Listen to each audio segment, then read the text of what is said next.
Hi, it's Jen from Shabby Fabrics. Welcome back to the Foundation Paper Piecing Series 3, and this time for June, with everything blooming at my house because we have a garden. There's a lot of bees, butterflies, flowers are popping out of the ground, strawberries are coming. It's such an exciting time of the year.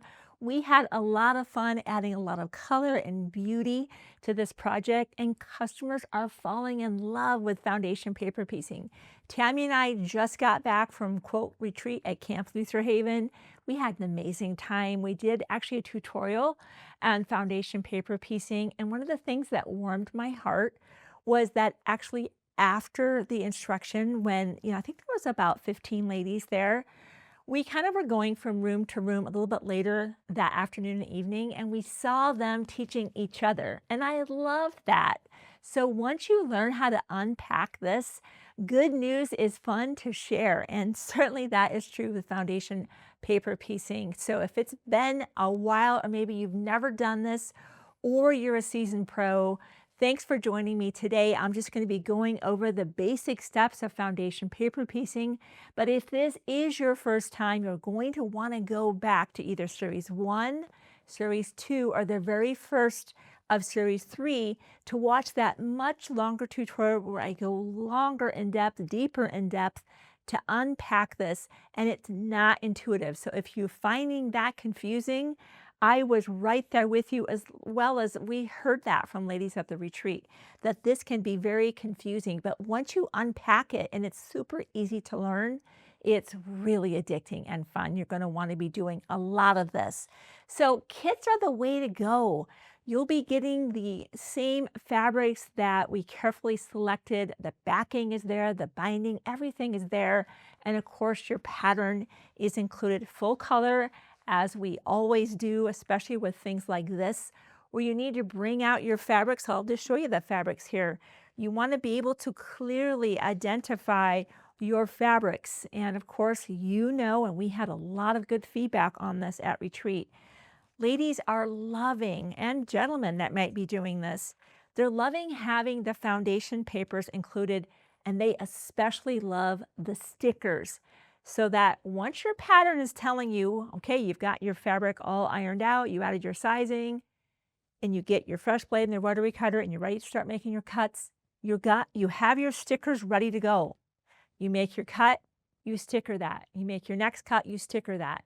And you're going to be doing that until you have no more stickers left.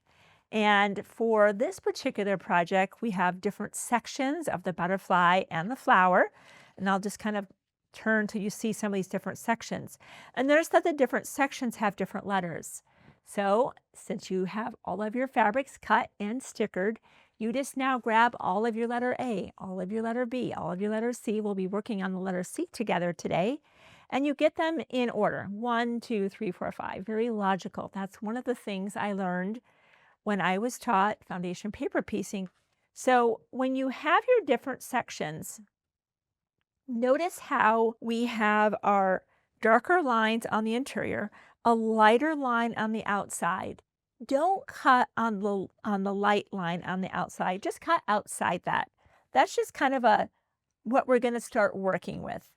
We're going to apply all of our pieces actually to the back side of the paper, and only once those are on the paper will we cut all the way around the outermost line. So the very first step of foundation paper piecing, after everything is cut, stickered, and organized by its different sections, is the first piece of each of the sections, C1, A1, B1, whatever that first piece.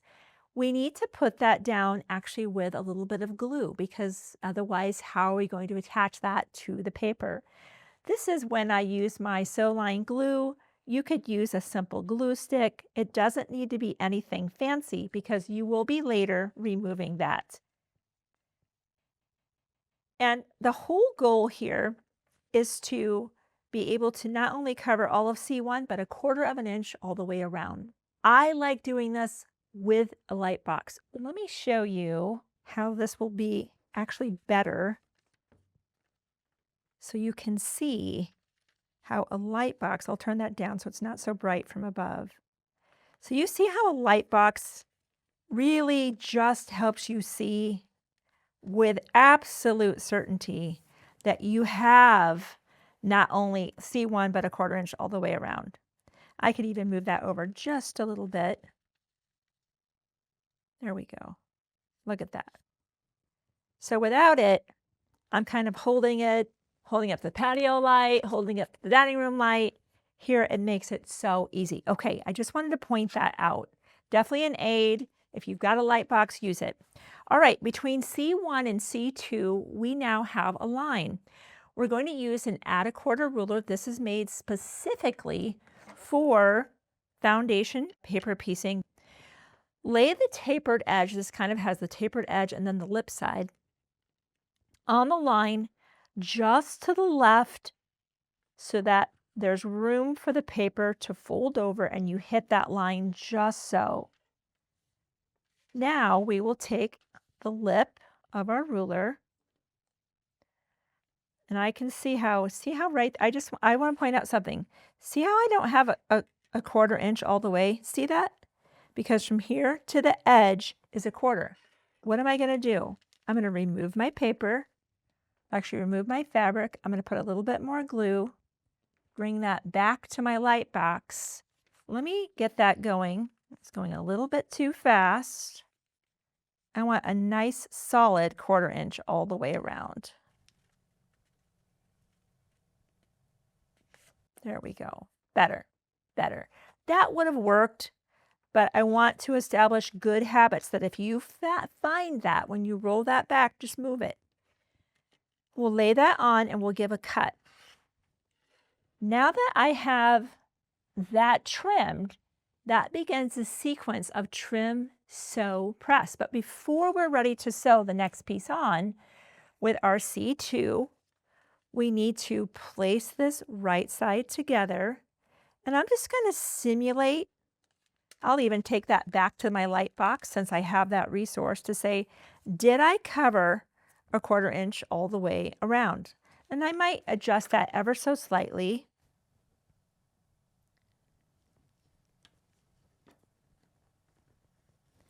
And let's simulate that and have a look. And that looks really good. Once you're happy with that location, because depending on the angle, sometimes you have to kind of slide this up and down depending on the acuteness of the angle. Once you're happy with this location, hold this in place, flip this over, and I'm going to pin. Just make sure you're pinning out of the track of where you're going to be sewing. Let's talk about where we're going to sew. So we know we have our drawn line here. We're going to start a few stitches before, sew directly on that line, and because of this piece in the corner, I can't just sew straight off. I'm going to stop just past that because later on we need to come back and do C8. So we'll start here. Sew with a shortened stitch length of a 1.5 because we want to add more thread in a given distance because remember we will be removing the paper later and stopping right after the line. So let's go get that done.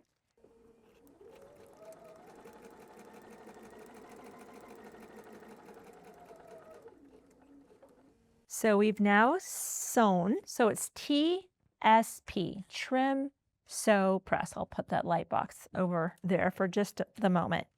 Now, we just came back from retreat, as I mentioned. There were ladies, of course, that had to share an iron. There were 2 or 3 ladies that had to share an iron. And there's a lot of back and forth of sewing and pressing and sewing and pressing. If I'd been at retreat, I would have used the clover roll and press, where I simply press back, use the clover roll and press. It does a great job. I move on. If I'm at home and my iron's right next to my sewing machine, I'm just going to iron that. So however you want to do the P for pressing, whether that's finger pressing, the clover roll and press, or an iron, that's now the round trip. We trimmed, sew, press. What's next? All right, we first establish C1, C2. Now here's the line with C3. We will repeat this process. We'll use our add a quarter ruler, place that just to the left of the line, fold this back. We're exposing quite a bit of fabric there, aren't we? You can see that. rotate this around, lock that in, cut. Here comes our C3. Such a cute fabric here. So let's look. Let's see, where are we going to put this one? So we place that here. I'm going to grab my light box once again because I have that aid. Simulate that's position. Flip it over. We definitely have covered that. And I can see I might want to bias that a little bit this way. Might scoot that down just a touch. Then pin. By the way, if you ever find when you sew and you press that you've missed filling in a shape, it's no problem. Just go seam rip what you've done, move the fabric and resew. It's not the end of the world. All right, let's look at where we are going to sew this time. We'll start a few stitches prior, directly on the line, and look how the line just leads us right off the edge, right? That makes sense. There's not another fabric or kind of region, section that we're going to be interfere, so we can just sew right off. So let's sew once again.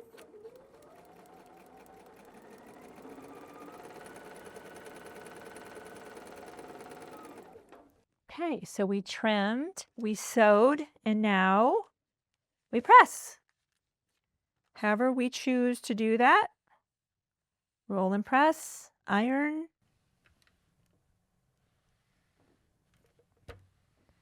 And I'll do this with you one more time. Then I'll keep going until the whole shape is filled in because I want you to see what that looks like. And then we'll trim that up. And you keep doing the same process for each of the sections. So here with 4, again, this is not intuitive, but you can see very repetitive, very easy to learn. Here comes the add a quarter, just to the left of the line. And it's okay, remember how we started just a little bit before those lines?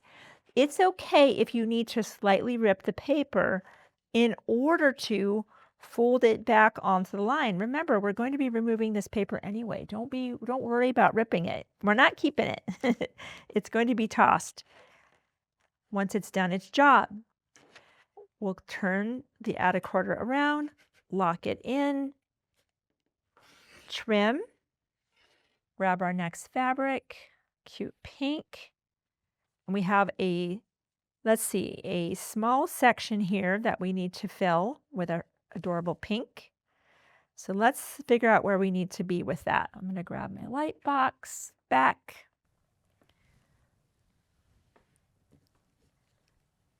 And if we put it there, did we hit it? I'm going to move it this way. Do you see how right here I'm a little bit short, but I have all this fabric over here? This is the part that I'm talking about. You don't really know until you kind of move it one direction or the other. So I can see I need to be more this way. I'm going to scoot this down. Simulate that. Let's go check. Now we have this. I might even move it back just a touch, about right there. And what happens if I find later on that I moved it incorrectly? No big deal. I seam rip and I cut again, or I sew again rather. So let's look at this. We've done C1, C2, C3, and now it's this line. Where are we going to start sewing? And where will we end? We'll start a few stitches prior, sew on our line, and notice we can't sew right off because we have another piece here. We need to stop right about right there. So let's just sew that.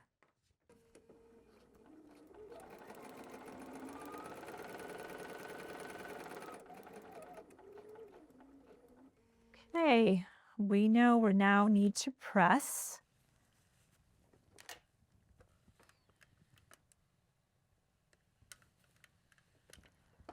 You can either hold it up to the light, make sure you've got it. Yes, I definitely see that we have that. And now we continue the line between here and here. I'll start here, sew straight off. Here, start on the edge, sew straight off. And I'm going to keep building this until it's ready to be trimmed out.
Let's see how we did here.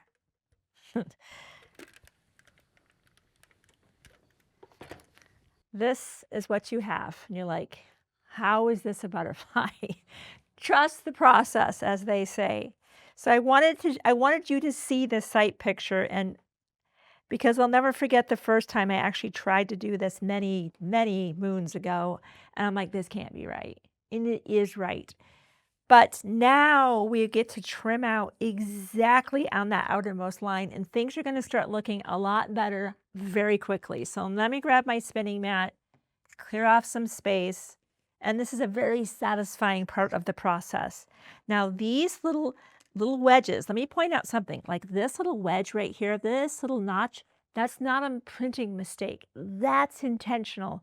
That's how specifically engineered our patterns are, so that this notching matches perfectly with its neighboring piece and its neighboring piece. So that right there, don't miss that. So I'm going to be following these very carefully, putting my ruler exactly on that line and trimming even the slightest little jog in the road, as they say, because that is going to pay dividends for us when we sew all of the sections together.